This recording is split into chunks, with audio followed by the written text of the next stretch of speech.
There you are, trekking across a desert on foot.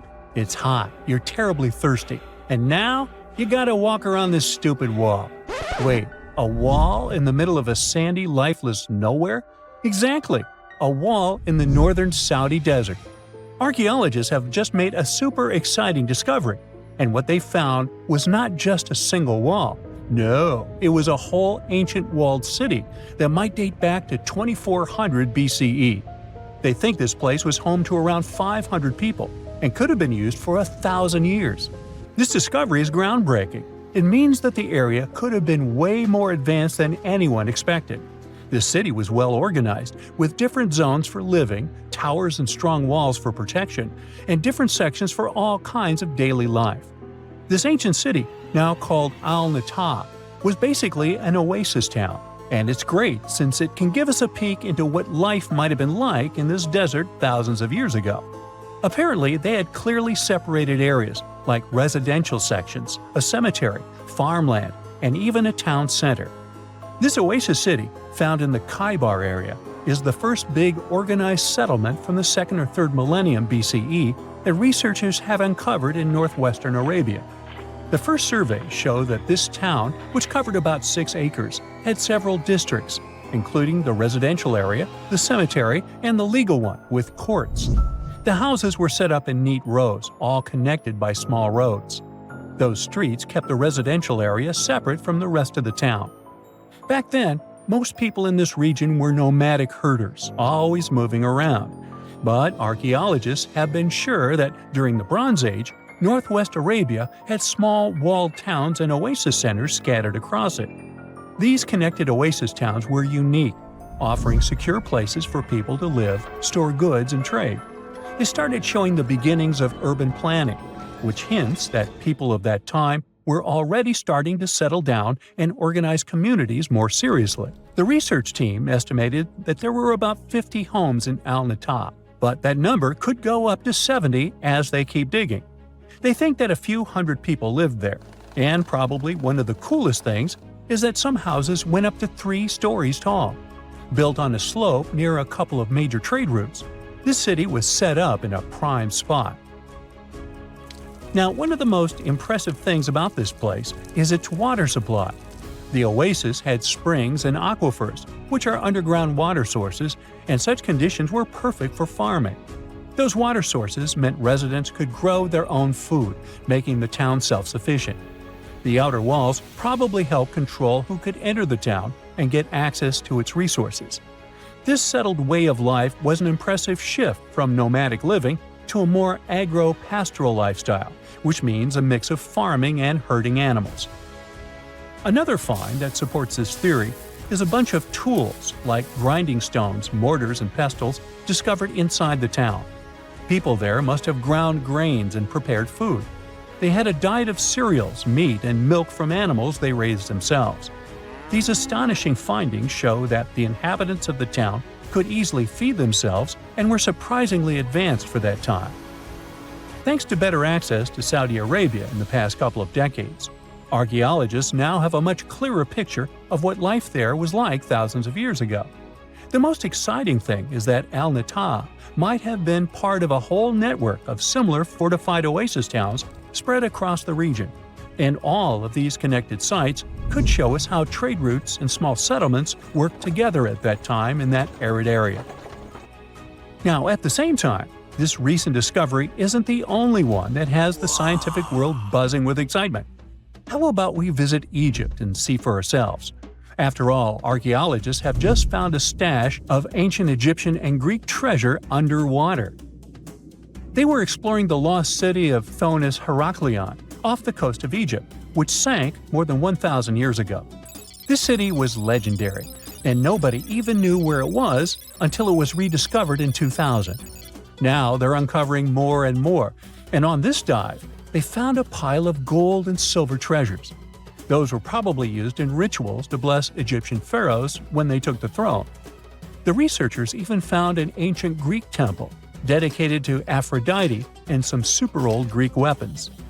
Frank Gaudio, the lead archaeologist, said it was astonishing that those delicate objects had survived the disaster that brought the city down. Back in its prime, Thonis-Heracleion was one of the biggest port cities in the Mediterranean. It was a huge center of social life and was the main entry point for ships from Greece coming into Egypt. But tragically, due to rising waters, earthquakes, and a catastrophic tidal wave, the soil underneath the city literally turned into mush, and then the entire city sank into the Mediterranean.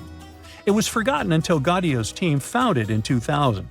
Since then, they've been uncovering new parts of the city and piecing together its history little by little. If a lost underwater city doesn't seem impressive enough, we can travel to the Amazon. The discovery made there is truly mind-boggling. For centuries, people have talked about lost cities deep in the Amazon, like El Dorado, that mythical city of gold that lured Spanish explorers into the jungle. A lot of them never came back. Then, in the 1900s, a British explorer named Percy Fawcett went searching for what he called the lost city of Z, and he too disappeared. But now, finally, scientists have actually found proof that those lost cities in the Amazon were real all along. A team of scientists use a tech called LiDAR, which basically allows you to see through thick jungle from above by bouncing light beams off the ground. They flew over the jungle in Bolivia in a helicopter about 650 feet up and mapped out those hidden ancient cities. What they found were ruins of a huge urban settlement built by the Kasarabi people who lived there from 500 to 1400 CE. And it wasn't just a couple of buildings here and there. No, the LiDAR maps revealed massive urban centers, pyramids, platforms, roads, canals, and causeways, all carefully laid out. Turns out the Amazon wasn't just an untouched jungle. It was once home to big, complex cities. A scientist from the German Archaeological Institute explained that Europeans had long ignored the possibility of ancient Amazonian cities, but the LiDAR maps showed they were wrong.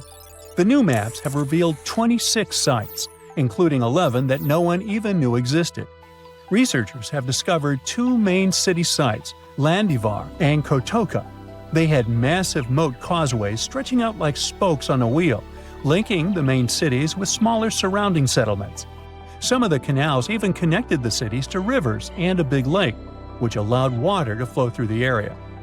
Over the years, scientists found scattered ruins all over this region, but the thick jungle made it nearly impossible to connect the dots and see if or how they were related.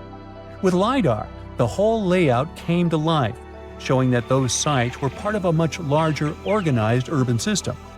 It's now also clear that the sites had a greater meaning, since everything is lined up in a way that could be symbolic of the spiritual beliefs of the inhabitants. The Kasarabi culture isn't as famous as the Maya, but they had a thriving society in an area that faced huge challenges, like yearly flooding.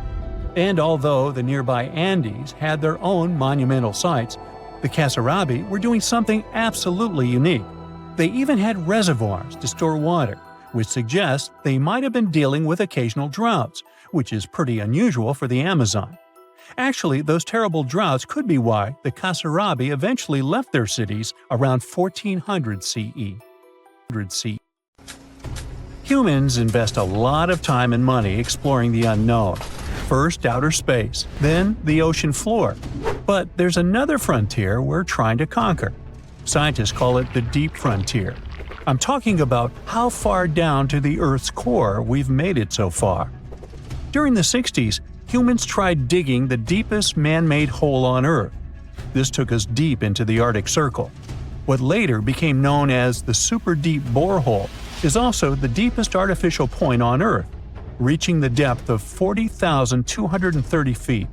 It took 20 years to drill this far into the Earth's crust, and researchers say this is only about 1/3 of the way through to the mantle. Here's a quick anatomy of our planet. If the Earth is like an onion, the crust is like the thick skin of this onion. This part is only 25 miles thick. Beyond this is the 1,800-mile deep mantle. And after that, right at the center of the Earth is the core, which is made up of two layers, inner and outer. Now, can you guess where on the planet the crust is at its thinnest? On the ocean floor. When American scientists understood that, they started drilling holes on the seabed. This gave way to Project Mohole.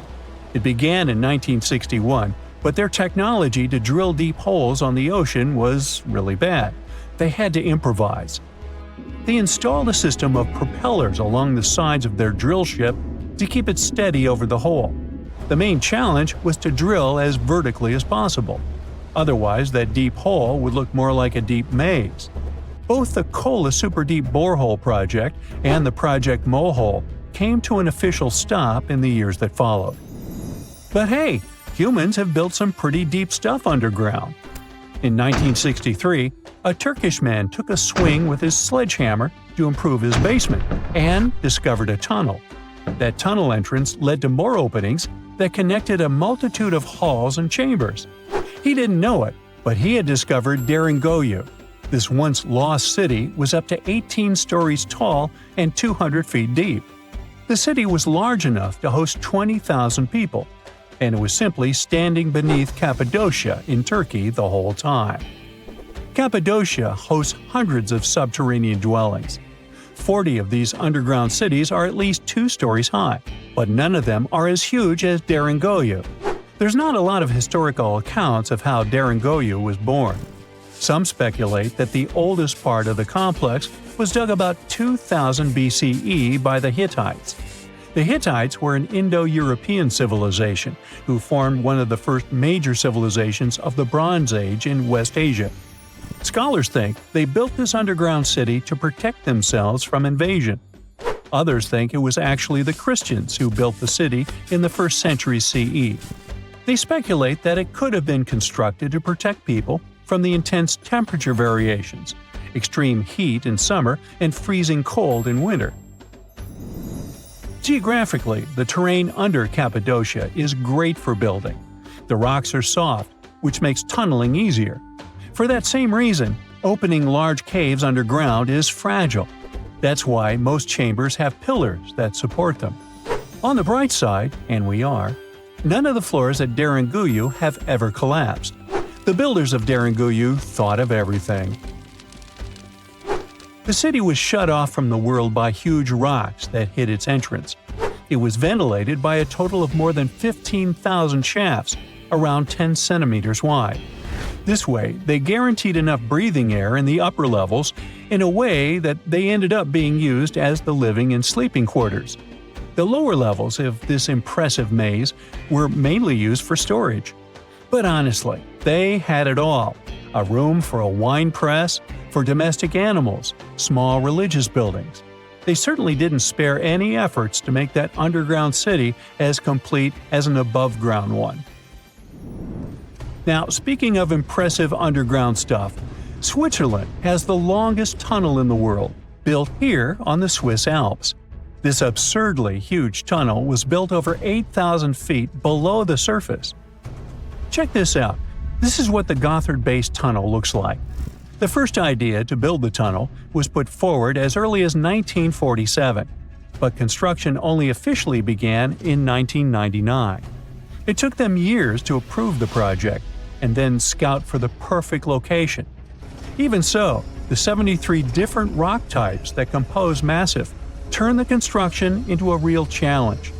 Some of the rocks were as hard as granite, and others were as soft as sandstone. This meant they needed different approaches and equipment so the whole thing wouldn't crumble down. Overall, they had to excavate about 28 million metric tons of rock to make way for the tunnel.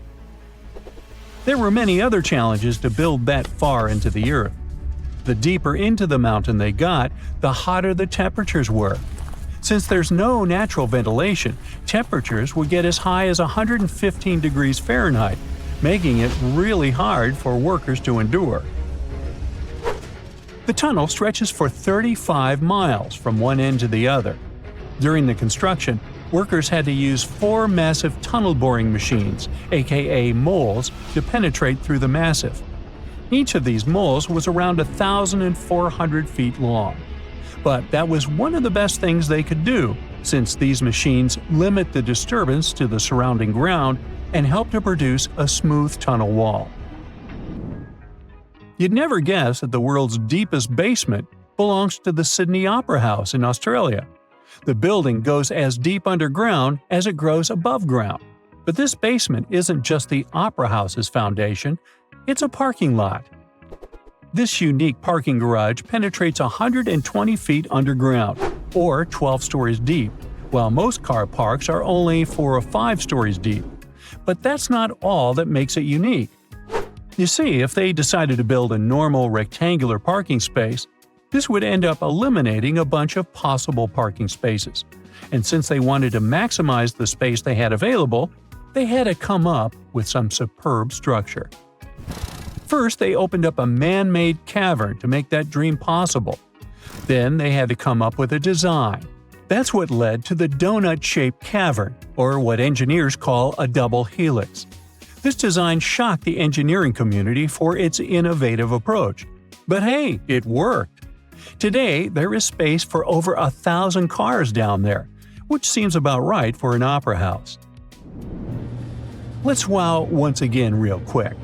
Some underground structures may take up to an hour to reach. Take this gold mine in South Africa that lies around 2.5 miles below the surface. Yeah, you may think, hey, it's just a couple of miles, why does it take an hour to get there? But the conditions are hard and it's not for the weak.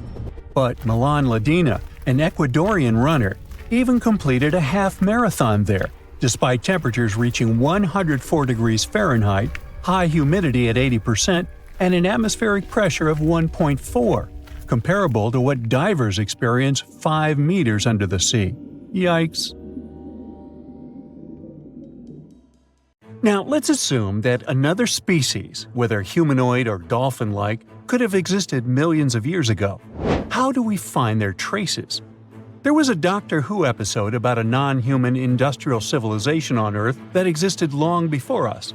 These reptiles, called Silurians, were forced deep underground by a catastrophic rise of temperatures on Earth, and there they thrived for centuries. That inspired scientists to create the so-called Silurian hypothesis. If there was an advanced civilization before us, we should find their traces somewhere. Well, let's try. Climatologist Gavin Schmidt and astrophysicist Adam Frank decided to dive into this themselves. Like us, any technologically advanced civilization would be hungry for energy. So they looked for global effects that would leave a widespread mark. For example, hints of large-scale industrial processes, like plants and factories, and their leftovers. Then comes the question of how long these civilizations would last. If they existed for a long time, we should look for long-lasting signs, like residues from burning fossil fuels, mass extinctions, synthetic chemicals not found in nature, and even traces of nuclear fission. Basically, we should search for the same kinds of things that humans are currently leaving behind as evidence of our activities. Unfortunately, this evidence isn't that easy to find. Let's imagine an unsettling scenario if humanity suddenly disappeared. Even though it seems like we've left a lot of changes on our planet, the future civilization millions of years from now would struggle to find any remnants of our existence. Why? Well, our planet has existed for 4.5 billion years. Complex life on Earth has existed for more than 400 million years. Compared to that, our industrial period only lasted around 300 years, and we haven't left any significant traces. Our record of Earth's history is full of gaps, especially the further back you look. The fossil record captures only some things, being very selective and incomplete. On average, one fossil emerges every 10,000 years, and dinosaur footprints are even rarer. Mountains rise, oceans change, and plate tectonics can easily wipe out evidence of entire civilizations. After a couple of million years, chances are any physical signs of a civilization would disappear. In order to find at least something, we have to look for things like odd sediment patterns or unusual isotopic ratios. Also, fossils mostly form in water, leaving us in the dark about creatures on land or in the jungles. So even if there was a technologically advanced society millions of years in the past, and even if they were far more advanced than us, we might struggle to find any clues of its existence. Frank and Schmidt try to understand how we could ever hope to spot signs of them. Discovering actual cities would be the ultimate proof of a Silurian-style civilization on Earth. But Adam Frank isn't too optimistic. Even now, our cities cover less than 3% of the surface, making it easy to miss ancient city ruins. Whether a city survives over tens of millions of years depends on whether the land around it is sinking, getting locked into a rock, or rising, getting worn away by rain and wind. So, places like the French Quarter in New Orleans might have a better shot of making it into the geologic record than, say, Haight-Ashbury in San Francisco. When it comes to finding artifacts, the odds are pretty slim as well. No prehistoric iPhone would survive millions of years, fancy glass or not. Finding their fossilized remnants might be a bit more promising, but it's still tricky. Considering modern humans have only been around for about 100,000 years, it's quite possible that we might overlook any traces of an earlier advanced species. There is one thing, though. We could stumble upon their traces in rocks. Our current chaotic era might leave a distinct mark on the Earth's geological history, especially since we're basically experiencing PTM 2.0. I'll get to that in a moment. So they try to look at the changes in the carbon cycle. Humans have been releasing a lot of fossil carbon since the 18th century. This leaves a special mark in the carbon isotope ratio, like a signature that shows the difference between carbon in living things, such as seashells, and carbon in lifeless volcanic rock. Scientists also look for signs in the way sediments are arranged. Large coastal deltas might mean that there were bigger rivers made by folks in this hypothetical civilization. Traces of nitrogen could suggest big-scale farming, where they used a lot of fertilizer. Spikes in metal levels in the sediment could mean runoff from heavy industries. Of course, a single find like that wouldn't tell us anything. Schmidt says the key is to look for multiple signs together. Without clear artifacts, the uniqueness of an event might show in various clues rather than a set of changes linked to a single cause. On a quest for Silurian-style clues, scientists even decided to check the Moon. Some astronomers find it surprising that no one has looked into this before. They even joked about the possibility of dinosaurs building rockets and leaving traces on the Moon or other celestial bodies. These astronomers think that Earth-like planets tend to erase signs of civilizations on their surfaces. So they're exploring the wild notion that these beings might have been space travelers. In that case, remnants of their technology, known as technosignatures, could be lurking not only on our Moon but also on asteroids, or even buried on Mars. There they might endure for millions or even billions of years. Unfortunately, so far, despite digging into the past 380 million years and examining all suspicious events, the researchers haven't found a clear match for a technological civilization. They don't give up, though. Frank calls for more investigation. For example, we could study how modern industrial chemicals stick around in ocean sediments. This, he believes, could help us identify similar chemical traces in the Earth's history. If there are no traces, why do we even bother to find something like that? This research is based on Schmidt and Frank's recent papers. They were delving into the Anthropocene. It's the proposed epoch dominated by human activities on Earth. It's full of these things called hyperthermals. They're prehistoric events when temperatures on Earth sharply increased over a relatively short time. They're like extreme heat waves from the past. A great example of this is the Paleocene-Eocene thermal maximum, or PETM for short. It happened around 55.5 million years ago and saw a rapid rise in global temperatures. Over 200,000 years, the average temperature on Earth jumped from about 9 to 14 degrees Fahrenheit. We study these hyperthermals to understand how they occurred, from natural causes or human activities. So, these hyperthermals sparked the genesis of Frank and Schmidt's research. To study them, scientists started examining chemical signals and tracers left in rocks. When doing that, Schmidt and Frank uncovered some eerie parallels between all the climate issues we have today and past periods of rapid temperature shifts. There's a close similarity between the PETM and other hyperthermal events. So all this work isn't just about solving a historical mystery. Understanding our impact on the environment can guide us to finding better ways to live in harmony with the planet and avoid becoming a forgotten species in the future. Our Milky Way is filled with lots of planets that could be just right for life, but we don't know if there are other civilizations out there. Earth is the only place we know of with living beings. About 200 years ago, people wondered if there might be civilizations on Mars. Back then, it was a real question. But once we got pictures from space probes, we decided there wasn't any evidence for it, and that idea got stuck in our minds. Now, it's not even considered a valid topic for serious science. It's seen as kind of silly. But no one has set clear limits on what could have happened on our own planet a really long time ago. So, even if there is no proof, we shouldn't throw away the possibility. Don't forget, it took humanity a while to recognize dinosaurs. Maybe Silurians are just patiently waiting for their time. Strange and amazing items are discovered often, but figuring out what our ancestors were up to is pretty tough. Especially when all you have are just some rusty cups and cave drawings. It's no surprise that even the experts in lab coats sometimes make mistakes. But it's not just about dusty plates and huge stones. Sometimes there's even humans with large heads. So grab your digging tools and let's travel back to ancient times to explore incredible societies that even scientists can't fully explain. Sardinia may look idyllic now, but I'm not gonna lie, I wouldn't fancy visiting it 3,000 years ago. Rumor has it, terrible giants roamed around this island back then.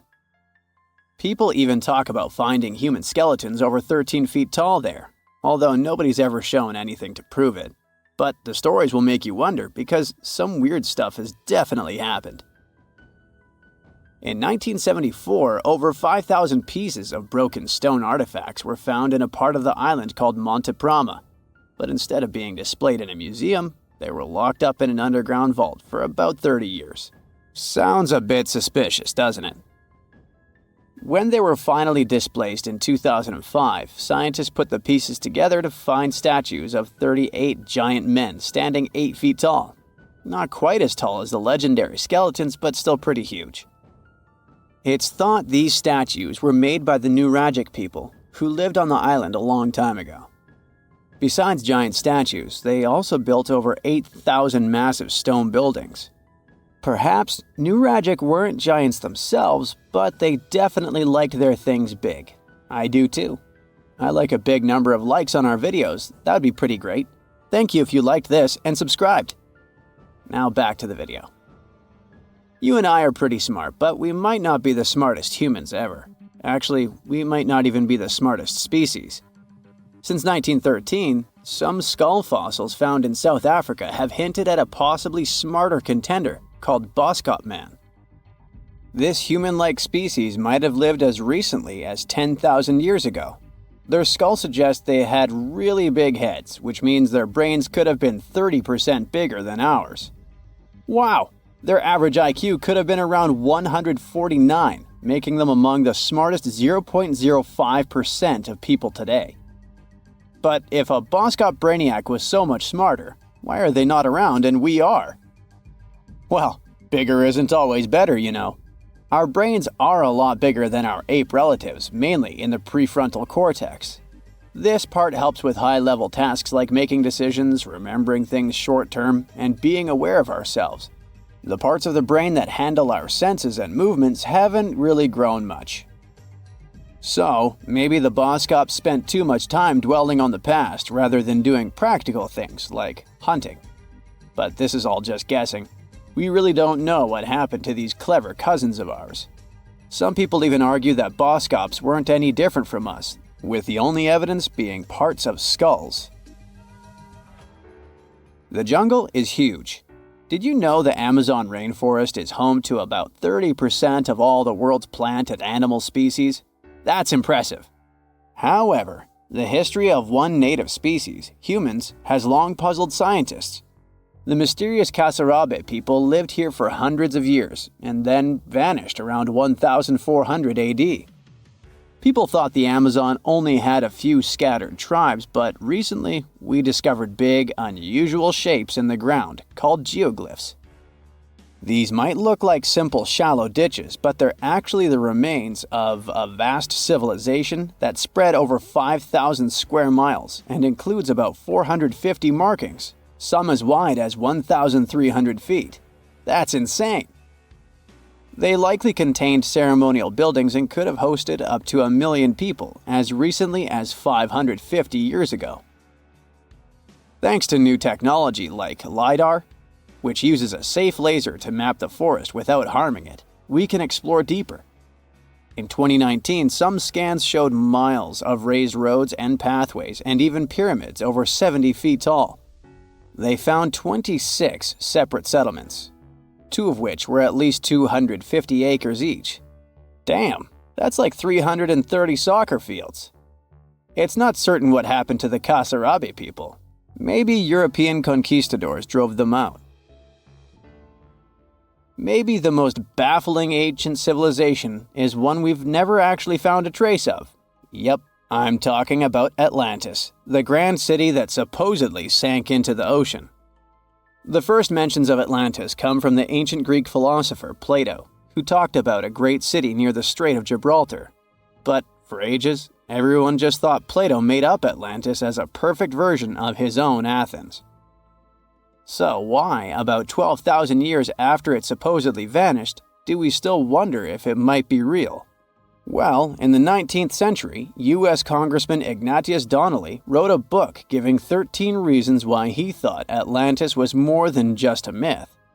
Then, in 1965, some folks thought they actually found Atlantis when they discovered the Richat structure, a massive 25-mile-wide dome in Mauritania, Africa. It's so big that you can see the whole thing from space. 2 astronauts flying over the Sahara Desert spotted this giant eye staring back at them and thought they'd made the discovery of a lifetime. Unfortunately, there's no solid evidence linking this structure to Atlantis. It's believed to have formed from volcanic activity about 100 million years ago. But it does look suspicious, doesn't it? Still, we're no closer to knowing the truth. Imagine going back to about 3,300 BCE and finding yourself in South Asia. Welcome to the Harappan civilization. These people were way ahead of their time. They had cities like Harappa and Mohenjo-Daro, complete with baked brick houses, sophisticated drainage systems, and even public baths. This place might have had over 5 million people, making it one of the densest regions at the time. They also invented a system of standardized weights that was incredibly useful for traders. And trading they did. These people had connections stretching all the way to the Middle East, thanks to their great skills in metallurgy. They even had a form of ancient branding. The seals were used to stamp clay on trade goods. Despite being so advanced with a thriving urban life, there's a whole bunch of mystery shrouding their language and script.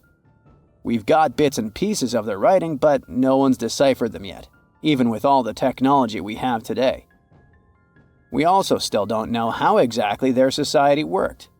It looks like they didn't flaunt their social status as much as other civilizations. No grand palaces or massive monuments. Instead, their largest buildings might have been granaries. They sure were practical. Unfortunately, all good things must come to an end. Around 1800 BCE, this bustling civilization started to decline, possibly due to shifts in river patterns. As the environment changed, the Harappans packed up, moving towards more hospitable lands. Ever heard of the Minotaur? The beast with a bull's head and a man's body, hunting the bravest travelers in a massive maze. Well, this wasn't just any old tale. It was one of the most popular dramas of the ancient world. And it was inspired by this place, the island of Crete. The Minoans lived here during the Bronze Age. They had stunning palaces, amazing frescoes, and a culture so rich it still fascinates historians to this day. They built places like Knossos, which was so complex with its multi-story buildings and elaborate hallways that it might have inspired the whole labyrinth myth. Their engineering was so ahead of its time that even their drainage systems were more advanced than what many of us have today. Let me know in the comments which of these stories you find the most fascinating, and thanks for watching. You're walking down the street. You see a strange-looking antique shop called ageless trinkets of Mr. Bright. You're curious, so you enter there. You take a look at all the weird stuff. Suddenly, an old folded parchment paper catches your attention. It's a world map, but something's off with it.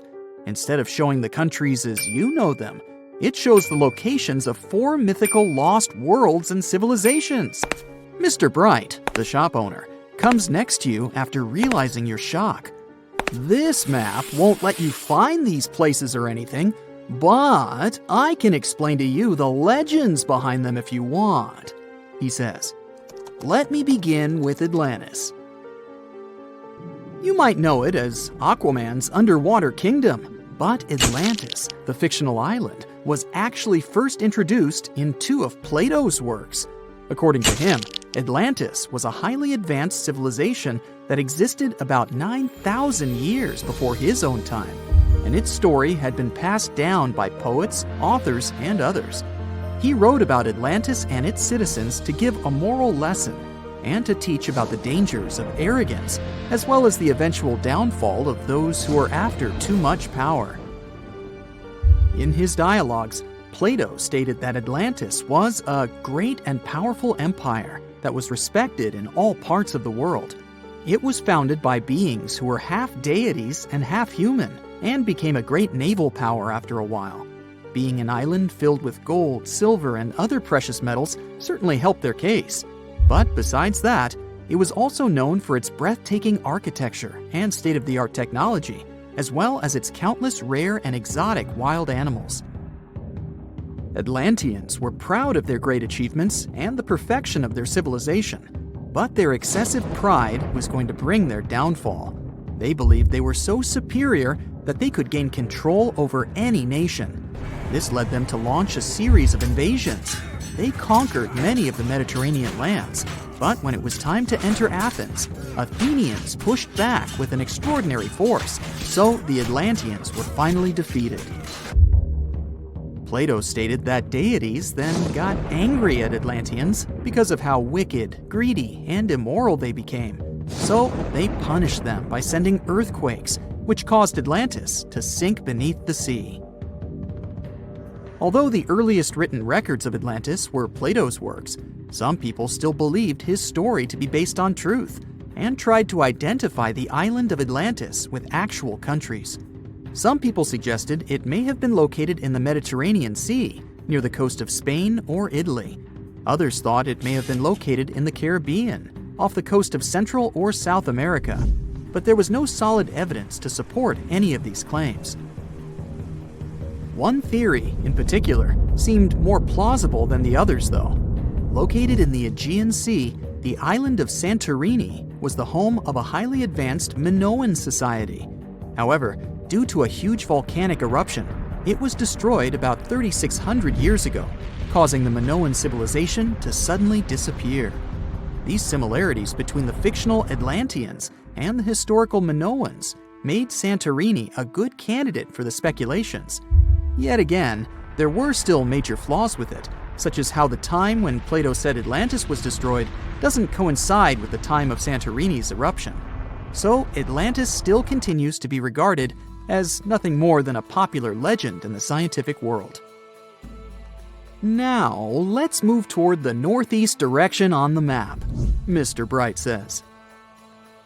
According to Celtic Breton mythology, there once was a magnificent city called Ys, also known as Caris, that towered over Douarnenez Bay in France's Brittany region. It was the most wealthy city in the entire Atlantic. It was especially famous for its beautiful gardens and buildings, and its citizens were all living comfortably and happily there. Dahut, who was King Bradlon's daughter in Breton legends and literature, had a deep love for the sea. She begged her father to build a city at the edge of the sea, and that is how the city of Ys was established. Little did she know that she would be the one responsible for the destruction of her father's beloved gift. You see, since the city was surrounded by the sea, it needed to be protected by a dike equipped with floodgates, and these gates could only be opened at low tide. And the only one who had the keys to these gates was the king himself. One day, a handsome red knight arrived at the city, but couldn't pass the gates. Dahut was so taken by him that she wanted to let him in. She knew that her father was the keeper of the only key to the city, so she sneaked into his room and stole it from him. Then she gave it to the Red Knight so that he could enter the city and they could be together. However, the Red Knight turned out to be the Prince of Darkness, and he intentionally left the gate open to the raging sea. The waves soon swallowed all of Ys. King Gradlon was able to escape on his magical horse, but Dahut couldn't. She turned into an evil mermaid who lured sailors into the sea. Today, if you go to Quimper, a city in Brittany, northwest France, you can find the statue of King Gradlon riding on his horse. Although the city of Ys is a legend, Brittany coast locals believe that on the days when the waters are calm, you can still hear the tolls of the city bells deep under the sea, if you listen carefully. Mr. Bright then points at the Indian Ocean on the map and says, "Now, have you heard about Lemuria?" Back in the mid-1800s, a few scientists suggested that there was once a continent that existed in the Indian Ocean, somewhere close to the south of modern-day Sri Lanka. The first one to popularize this theory was the British lawyer and zoologist Philip Lutley Sclater. In his paper, The Mammals of Madagascar, he stated that he found lemur fossils in India, and not in Africa. However, this discovery was extremely shocking to him because of the fact that lemurs' original homeland, Madagascar, is much closer to Africa. He proposed that this was possible only if some larger continent connected the two once. He stated that this continent must have eventually sunk to the ocean floor. He then named it Lemuria, and hence the theory was born.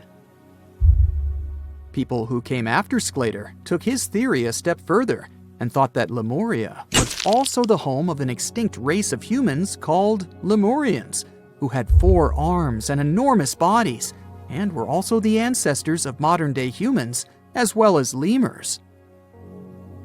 Of course, as new scientific discoveries were made on plate tectonics, evolution, and the study of DNA, the theories regarding the fictional continent called Lemuria were debunked.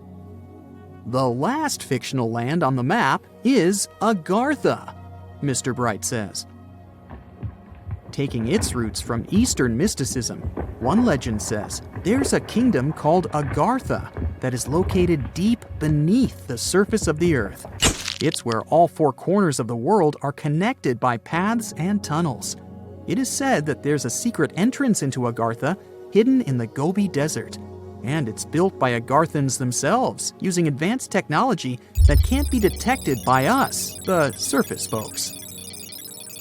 According to some beliefs, Agartha exists to counterbalance the energies of those who live above the surface.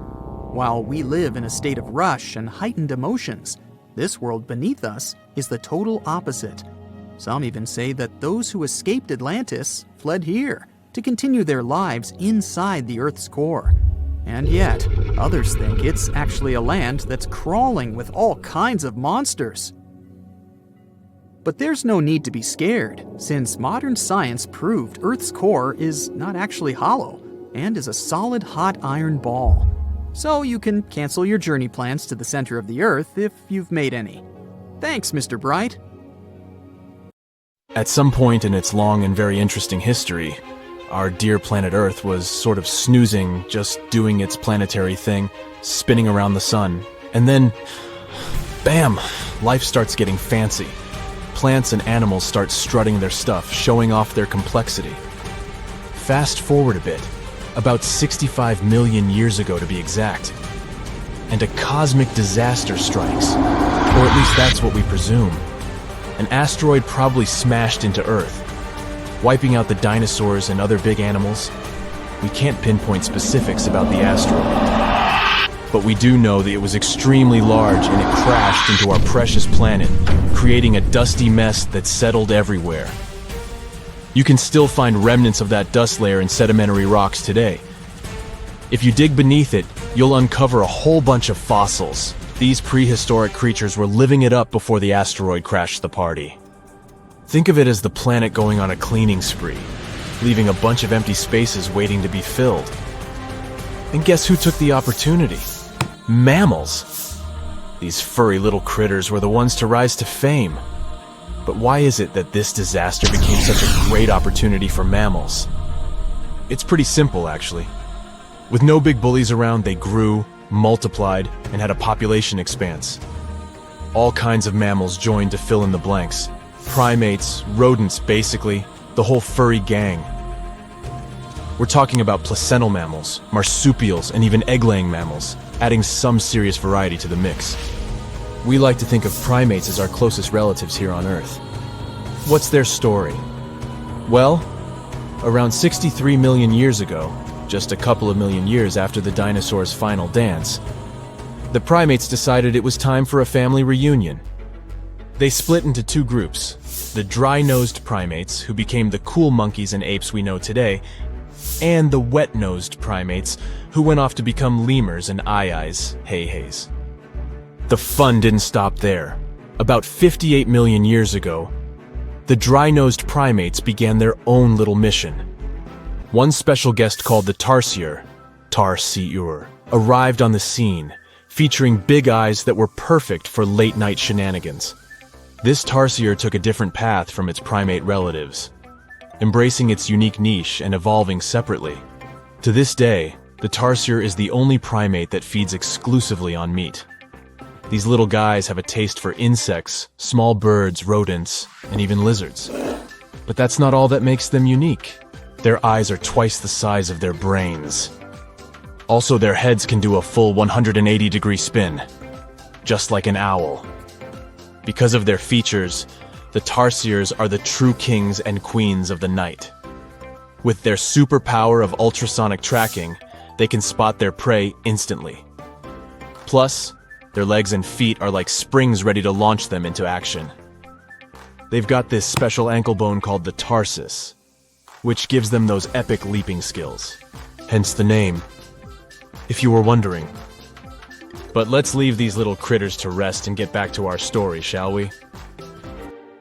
About 55 million years ago, the Earth cranked up the heat, literally. This sudden hot pod was a bit too much for many deep ocean dwellers and plants to handle, and they bid their farewells. But hey, every goodbye is an opportunity for something new, right? The oceanic mammals known as cetaceans, saw their chance and took it. They splashed into those empty niches, becoming the rulers of the sea. In this category of creatures, you can find the blue whale and the dolphin. A special primate guest made an appearance around 47 million years ago.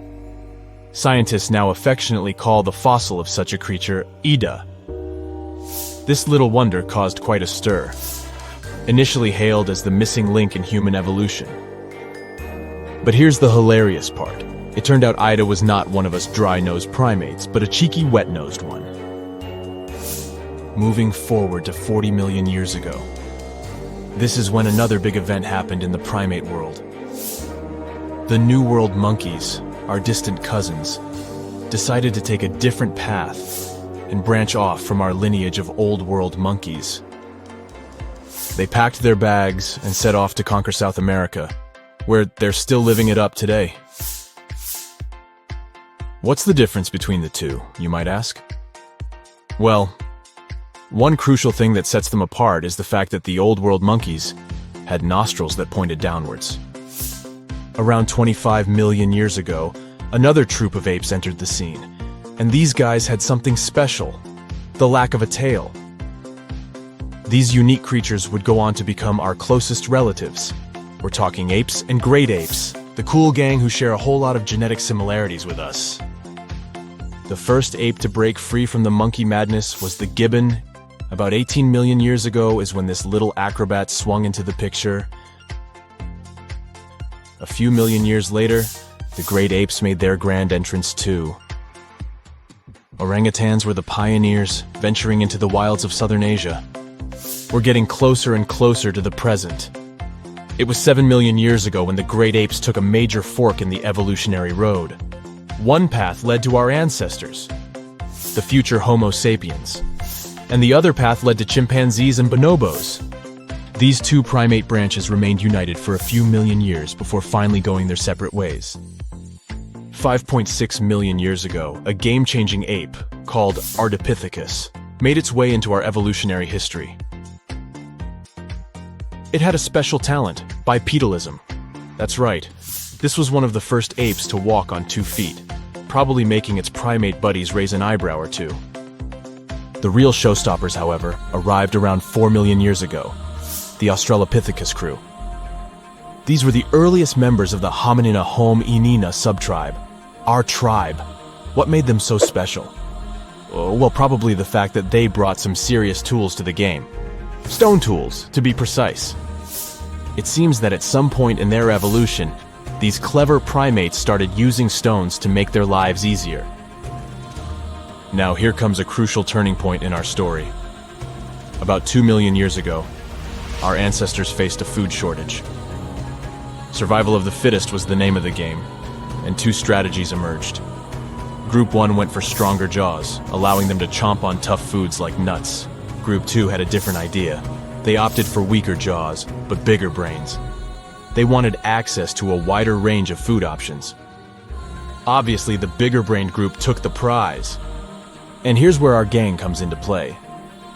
Around 2.5 million years ago, a type of primate also known as handyman made its mark on history.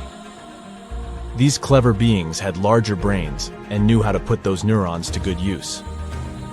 About 1.9 million years ago, a new star emerged, Homo erectus.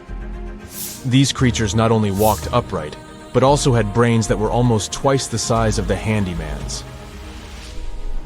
They took the world by surprise, becoming the first of our direct ancestors to venture out of the African continent. They even knew how to tame fire. Approximately 700,000 years ago, the world witnessed a culinary revolution. The earliest evidence of cooking appeared. And around 500,000 years ago, our ancestors decided it was time to become a bit more fashionable, donning the first evidence of clothing. Our very own species came to be just 300,000 years ago. Told you we were late to the party. But the world was never the same after the appearance of Homo sapiens, the anatomically modern humans.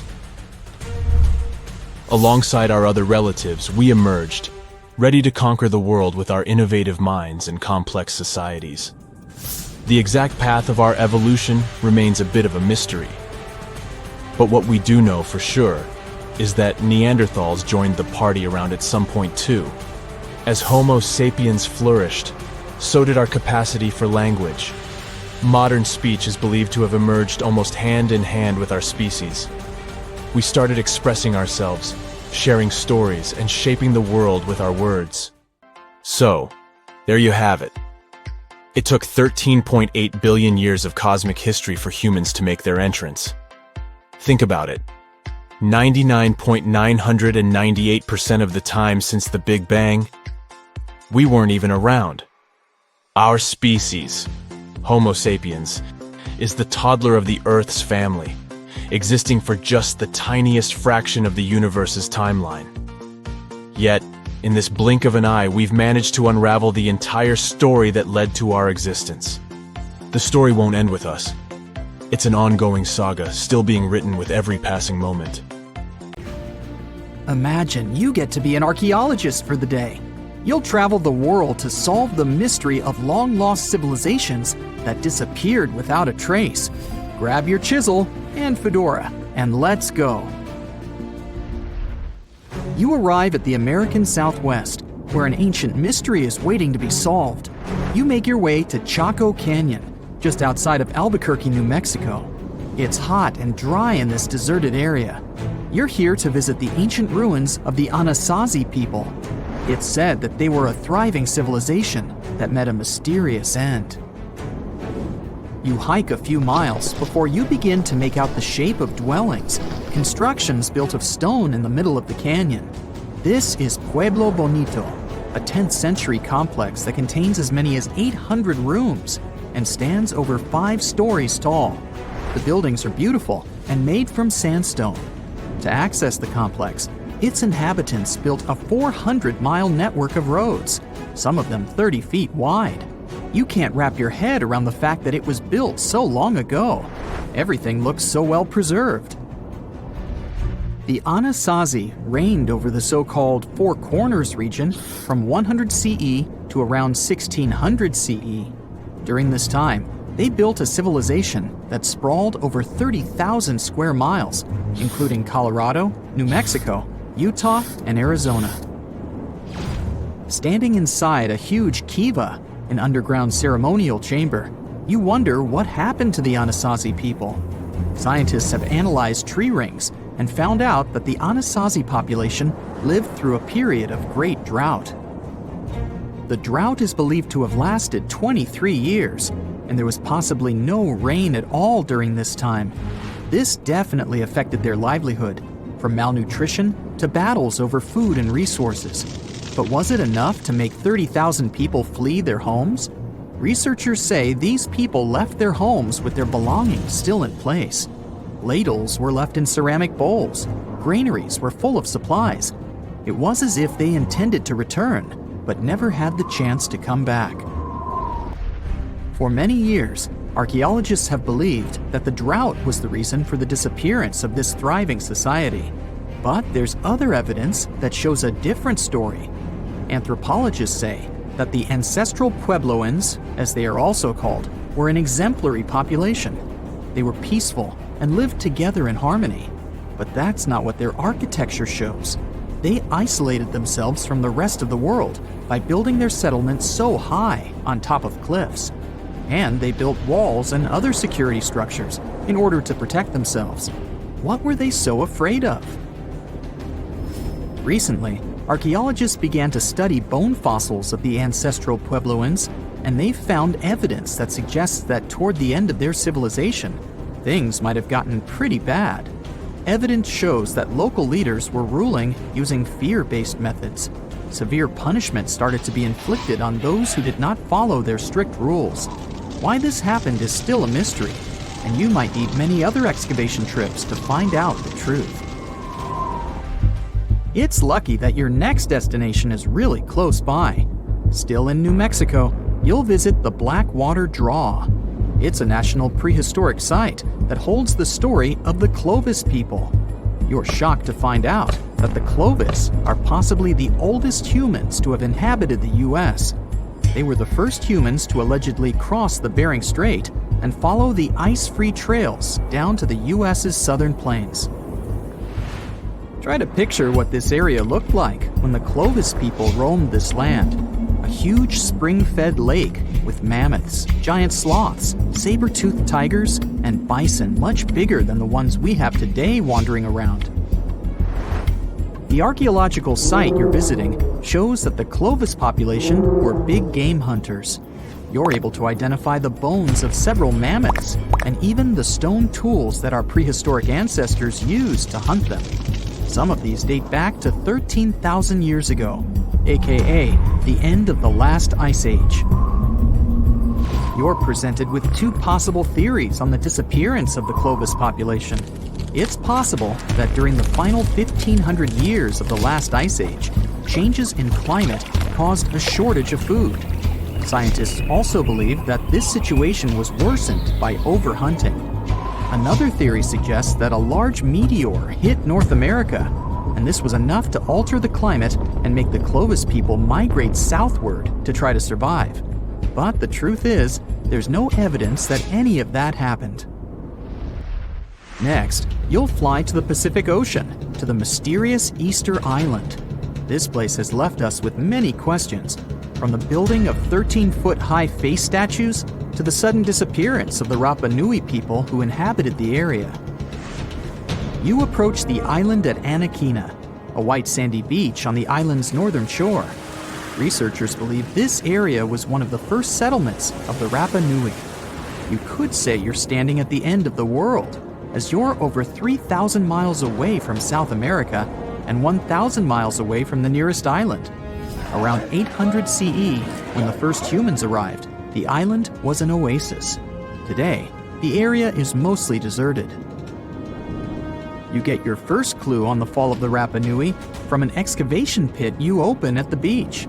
There's clear evidence of human presence. charcoal, tools, and bones, some of them belonging to rats. Bingo. When humans arrived at Easter Island, they brought along rodent companions. They probably didn't know this at the time, but these rodents would contribute largely to their demise. Rats love palm trees, which helped to deforest the natural vegetation of the island gradually over the years. But there's another clue. Looking into genetic data, you discover that South Americans came into contact with the Rapa Nui around 1722. What might have happened to this population is the same that happened to other more isolated groups.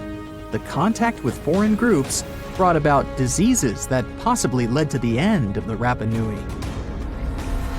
To finish off your trip, you're headed to Cambodia. The country was once home to the great Khmer Empire from the 9th century CE to the 15th century CE. The ruins of this place are magnificent.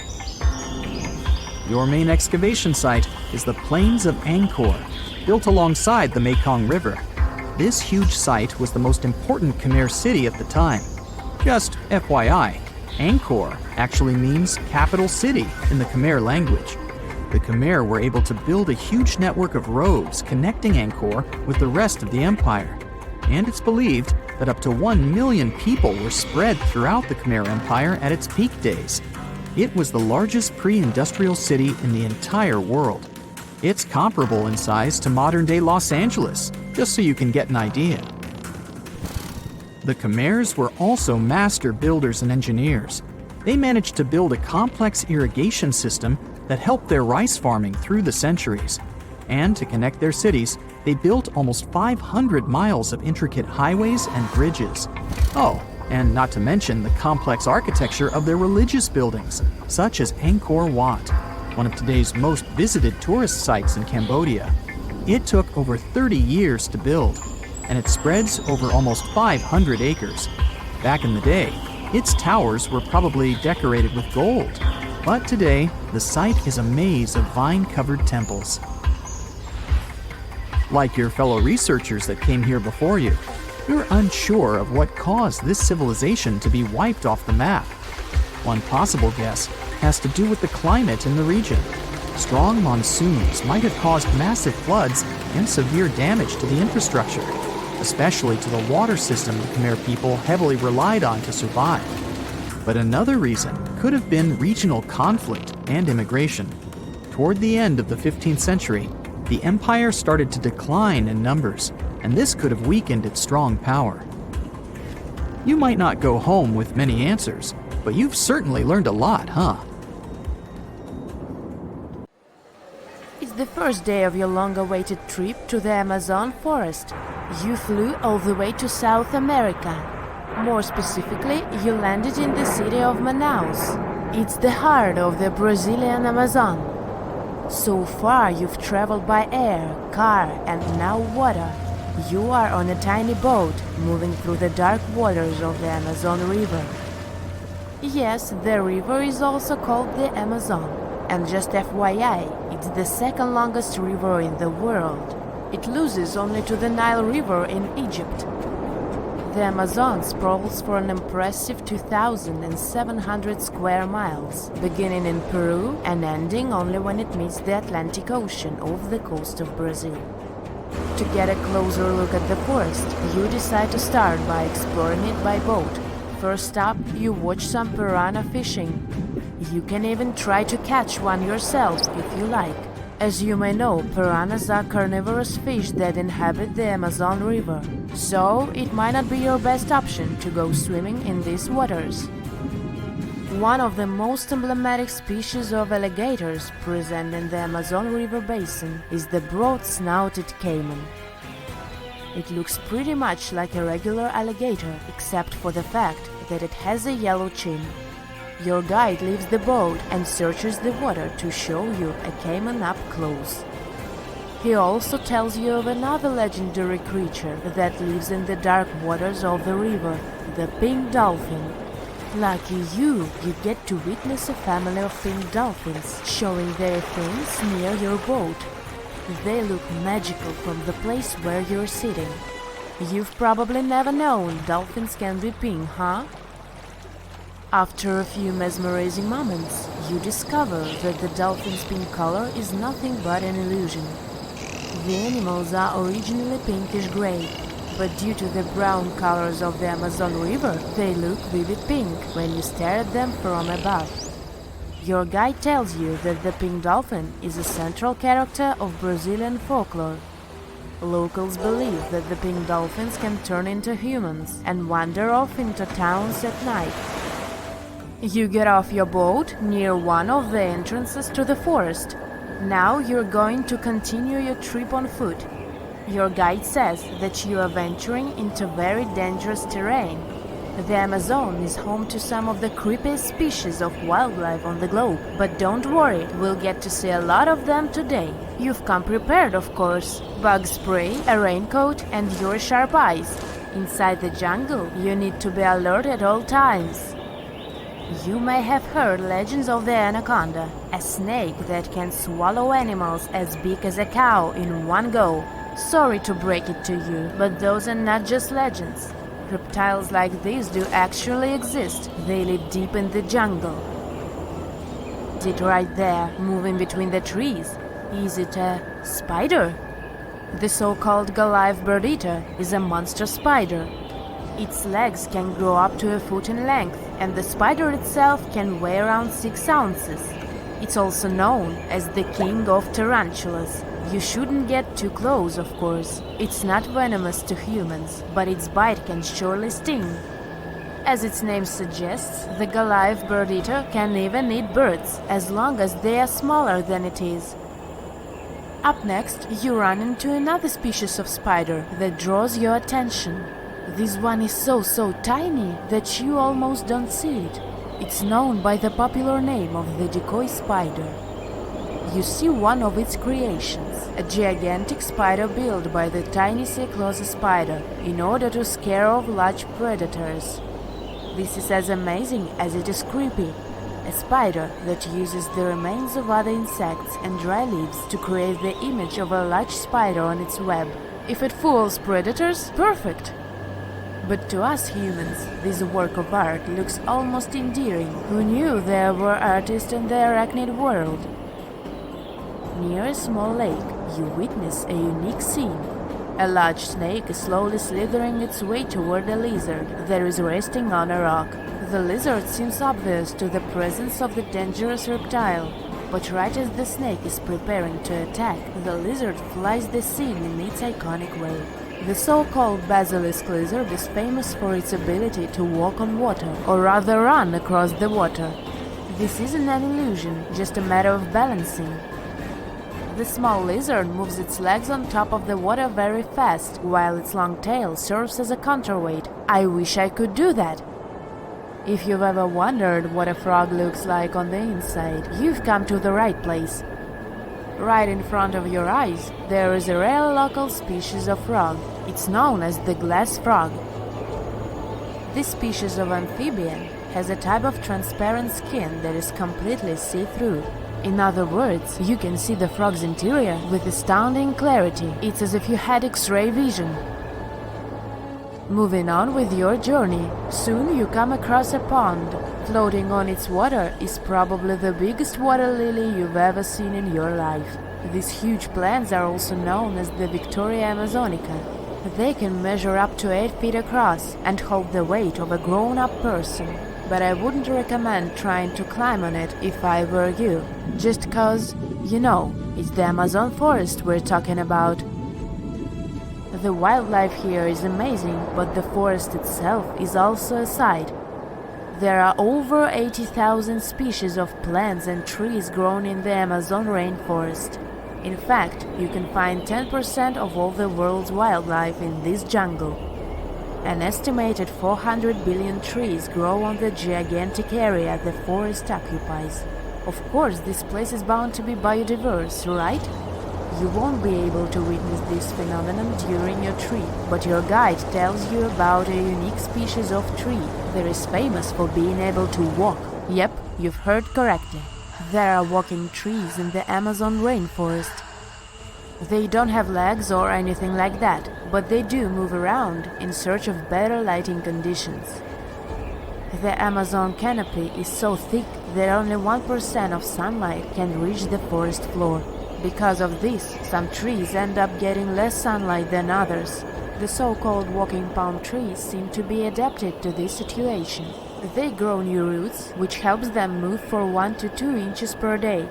They can walk up to 65 feet per year. Maybe that's what inspired John Ronald Reuel Tolkien to create ants, huh? Those are pretty similar tree beings that roam freely around the world. I kid you not, it's not only wildlife that inhabits the Amazon. Actually, over 30 million people live in the forest. And there are also ancient settlements that scientists believe to have been thriving there. And I'm not talking about El Dorado, that's just a myth. But in 2018, a groundbreaking study showed that up to 1 million people probably inhabited the Amazon, between 1250 and 1500 CE. Can you imagine that? Working alongside local indigenous people, researchers from the University of Florida found several mounds in the Amazon. Besides these mounds, they also discovered interesting ditches and geoglyphs. After mapping all of these recurring mounds, scientists understood that this was a sign of an ancient settlement. They found remnants of carefully designed walls centered around plazas. This could only mean that these ancient cities were big and could host hundreds of thousands of people. These findings brought back the idea that the Amazon could have been home to thriving civilizations way before the Europeans arrived there. But rather than cities drenched in gold, they were simply well-developed agricultural societies. The unanswered mysteries surrounding ancient civilizations have been a source of inspiration for many conspiracy theorists. In fact, some of these mysteries are so interesting that many of us either already believe them or would like to. One thing is for sure though, none of those thousands of conspiracy theories have ever been, classified. Or have they?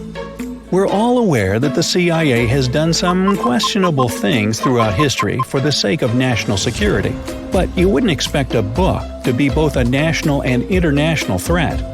The CIA recently declassified parts of a book that talks about lost ancient civilizations and the catastrophic events that made them vanish thousands of years ago. This mysterious book was written in 1963 by a guy named Chan Thomas, and it was going to be published by Emerson House in 1965 until the CIA got involved. For some mysterious reason, they classified the book, and it was never released to the public until recently. But here's where it gets interesting. The book was declassified in 2013 due to the Freedom of Information Act, but it wasn't released to the public until 2016. And what was released truly raises a few questions. The original version of this document was 284 pages long, but the PDF essay that was released was heavily censored, with just 57 pages, which makes it 1/5 of the whole document. The pages were edited before they were released to the public in such a way that you wouldn't even notice that the other pages were missing. Now, no one really knows why this book was classified in the first place, but it has some interesting content from what I've gathered. The author of the book had quite the imagination and a huge love for ancient civilizations. And even though what he had to say is very thought-provoking, some of it is just bizarre. He believes that our planet is locked into a never-ending cycle of pole shifts and Earth crust displacements that are responsible for the mass extinctions of many civilizations which existed more than 6,000 years ago, even before the Sumerians. He believed that these events caused more damage to the Earth than meteors, and he bases this theory on a few artifacts that exist around the world, but weren't really noticed until recently. But I'll get into that in a bit. Those mass extinctions that the book talks about include the end of the Ice Age, when huge 2-mile-thick ice sheets disappeared from northern Europe, Northern America, and Canada, and caused 100 species to go extinct. And here's how the author illustrates his hypothesis. He believes that there was a geomagnetic pole shift which cause catastrophic changes to both the atmosphere and the Earth's crust, resulting in the extinction of many civilizations over time. Now, even though the geomagnetic pole shift is a real thing, it doesn't just happen overnight. It happens really slowly, only about every few 100,000 years, according to scientists. But it's a bit more complicated than it sounds. It is a well-known fact that the North Pole is somewhere above Alaska, and the South Pole is close to the middle of Antarctica. Now, these are the geographic poles, and they'll always be north and south. However, the Earth's magnetic poles flipped a few 100,000 years ago. So if you had a compass, let's say 700,000 years ago, it would instead point south and show you the Antarctic. But the author of the book has a different theory. He believed that the flip of the north and south magnetic poles doesn't happen every few 100,000 years, but every 12,000 years, and that this flip occurs in just a few hours, causing a catastrophic apocalypse. He thinks this happens as a result of an explosion inside the Earth's core. This explosion causes the magnetic poles to flip, but it also causes the Earth's crust to move. According to the book, due to these catastrophic events, a lot of the Earth's continents that were submerged underwater rose above sea level in just a few hours. Now, here's where it gets interesting.